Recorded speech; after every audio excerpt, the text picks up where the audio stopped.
Good morning, everyone. Welcome back to the show. This is the Damage Report Report. Thank you for being here. We have big plans for you throughout this week. Not only will Francesca Fiorentini be joining me, since we are back on a Monday, which is great, but also Matt Dugan, who's running to be the Allegheny County DA, is going to be joining us for an interview at the beginning of the aftermath, so we're going to be diving into that. It's going to be fun. Dexter, I am not eating Pop-Tarts right now. I'm good, not particularly hungry. Tyler Hackner, how's it going? We got a lot to talk about on the full show, but also here, we're returning from a weekend in which I had to wait like 48 hours before being able to grapple with what the hell a magadonian is supposed to be.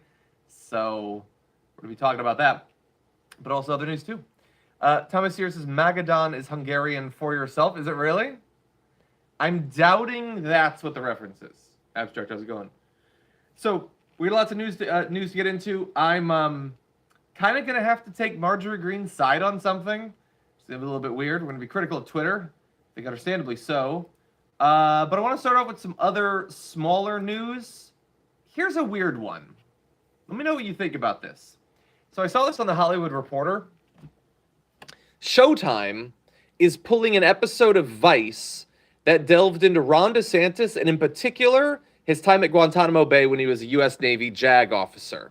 So it's part of the 4th season of Vice. I really thought that there would be more of that. So that there had been more of that.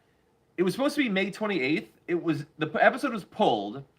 Showtime is now referring to the June 4th installment as episode 4 of the season.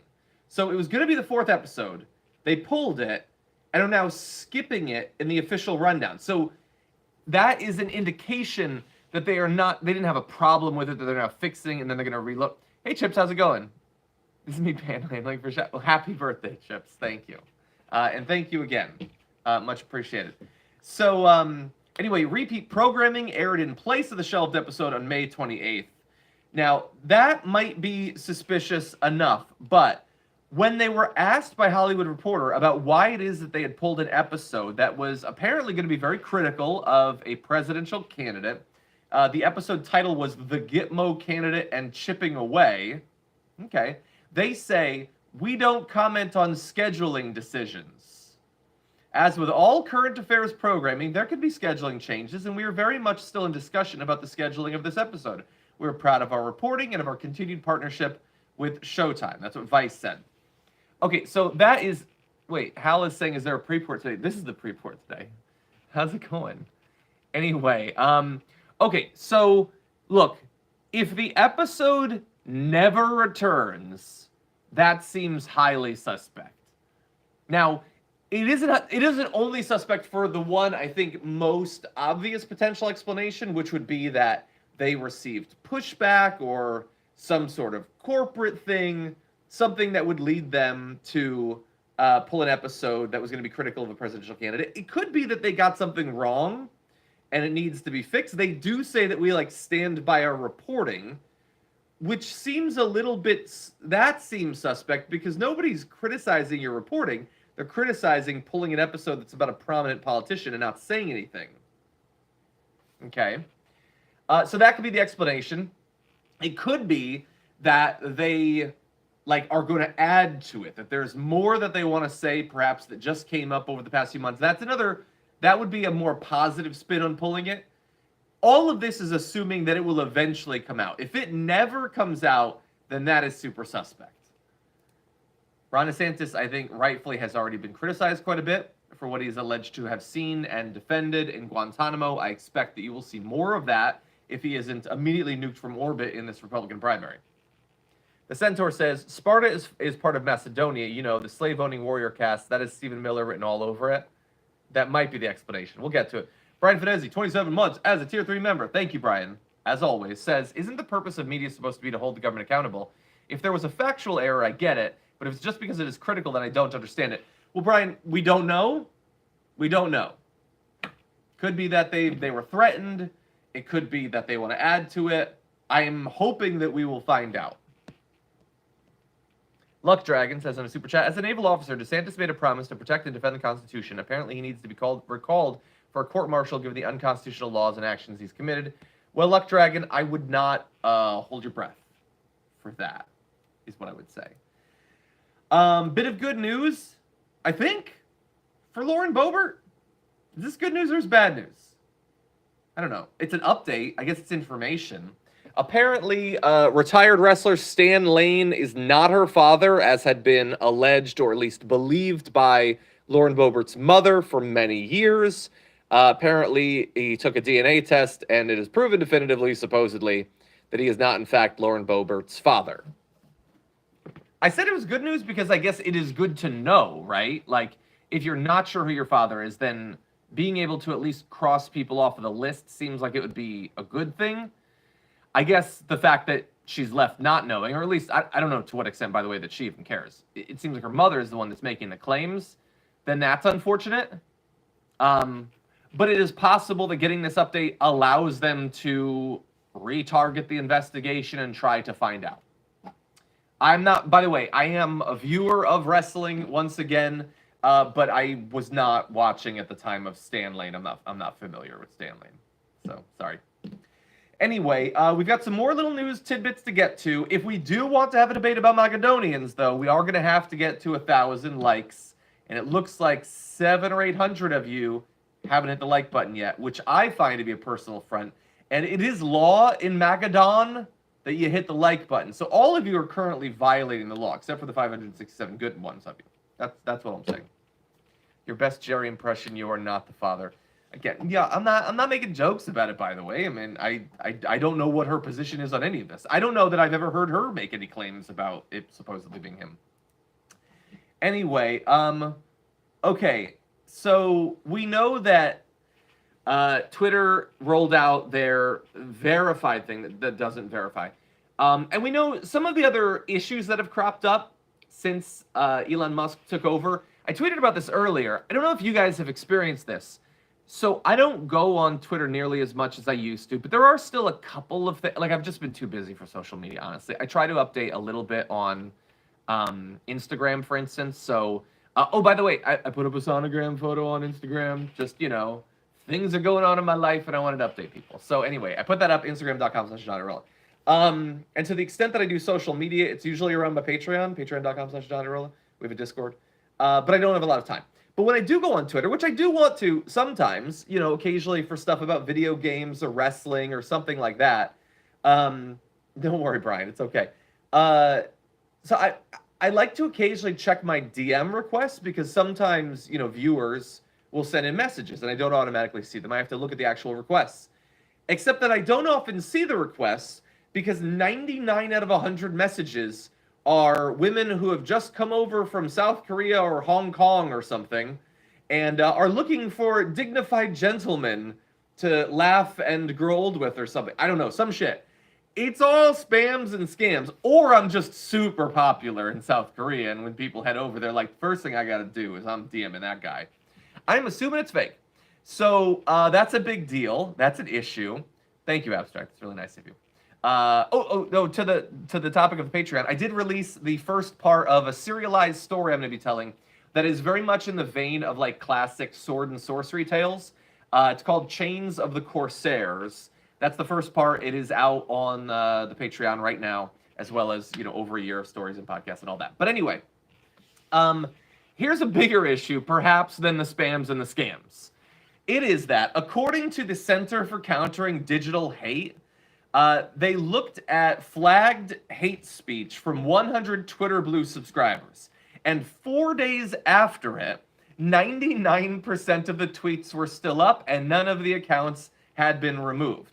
The tweets that they reported, by the way, because you might immediately think, well, what do the tweets actually say? Are they really that bad? Well, they include things like Hitler was right. Okay. It had a video montage of Hitler. Another said LGBT activists need iron in their diet, preferably from a hashtag of firing squad. By the way, if you're going to say from a hashtag, it can just be firing squad. You don't need a firing squad because you already put the A outside of it. So anyway, really hateful stuff, calling for violence against groups of people. And that's not being removed, which is weird. Because in addition to being a big, you know, fighter for free speech, Elon Musk has often made the claim that he is also leading to less spam and scams and hate speech. That's what he says. And yet I am being flooded with spams and scam. South Korean women, by the way, often as an initial overture to a gentleman they would like to get to know, will offer the Bitcoin, I have found. Anyway, Spectrophonic says, but how can we do that, John? Please explain the process to us, how the best way is to send you something on the damage report. We want more access. Yes, I spent my MM on this question. Well, wait, what do you want to send, Spectrophonic? If you want to send story ideas, I see your messages. You can send story ideas that way. It can just even be in comments. I'll often see those too. And on Twitch too. You can try on DMs. That's tougher than it used to be. When I have more time for Instagram, I will check those DMs. It's been a little bit since I've had time for that. But anyway, what else? I'm not sure what else you might have been referring to. But thank you for being here, as always, Spectrophonic.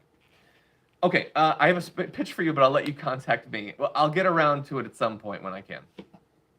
Okay, we're running out of time. Will we get to 1,000 likes? Stay tuned to find out. We don't have much time. Really fast, I do want to defend Marjorie Greene, I guess. So the far right is attacking her, including Steve Bannon, who has been going to town on her. You know why they're attacking her? Because she's a conspiracy theorist. She's awful. She stalks people, and she lowers, I think, everyone's respect for government. No, I'm kidding. It's not for that stuff. It's for voting for the dead deal. The far right is mad at her for doing that. Now, look, I get it.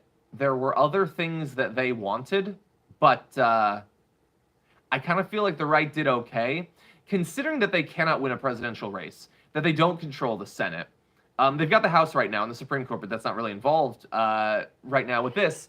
So considering that they have this incredibly narrow majority, and they only gain the House, even though less than half of the country actually voted for them, the fact that they can make significant cuts to the government for multiple years, get rid of the student debt repayment pause, fast track a bunch of climate-killing pipelines and all that shit, I kind of feel like that's a win for them. How is that not a win for them? But she's being attacked because she didn't blow up the economy? I don't know. There's a lot of great reasons to attack Marjorie Greene, but I feel like she delivered for the right in getting this deal. Am I wrong? Attack her for all the other bullshit. Attack her for her flip-flops on releasing the January 6th footage. Attack her for the bullshit she's been saying about Jamal Bowman recently. But attacking her for supporting a deal that Kevin McCarthy, who has like the secure backing of Donald Trump, negotiated, that seems like what the right should want. It wasn't a progressive deal. I feel like I'm living in crazy land. I don't know. Anyway, we're running out of time. We did get to 1,000 likes, so let's talk about this. What am I talking about with the Magadonians? Well, I don't know, but what I'm referring to is Donald Trump's comment a couple days ago. We are Magadonians. We are very smart. We stick together as one. We follow True Social. We put America first, and we will make America great again. Does that message not have the vibe of the, like, hate has no home here messages that have a bunch of things? We are very smart. I love the idea of a person saying that of their group, we're very smart. I don't know everything about Magadonians, okay? Because to me, this is a new thing. For all I know, the right has been talking about it for a couple of years. But I don't think they're that smart. Or at least I should say, I don't think that that's one of the core characteristics that differentiates them from other groups. The fact that they love and admire Donald Trump and accept all of his bullshit does not by itself imply elevated intelligence over and above most Americans. We stick together as one is a perfectly fine thing. They do, by the way, largely seem to stick together as one. So you can say that. We follow Truth Social. The fuck? What part of, like, the group identity is following a particular social network? That has, like, strong drink your Ovaltine vibes. What do they care about the following truth? I mean, many of them do. Again, it's not that it's inaccurate. It is very much a where we go, one we go all, so life sort of thing. Anyway, we are Magadonians. And here's the thing. It's not one message about the Magadonians. It might still go away. But the reason I wanted to mention is that he did put it into a second one, saying, Fox should embrace MAGA. Their primetime viewership is down 37% from just a year ago. All because the very smart, even brilliant Magadonians know that. Despite all the fake lip service, Fox News is pushing Ron DeSantis. What is Sanctus? Or anyone else for that matter, because they hate the greatest America First president to ever put on a suit and tie, me. They're all globalists, and globalists will never, ever make America great again. To put on a suit and... He's such a weird creature. Such a weird critter.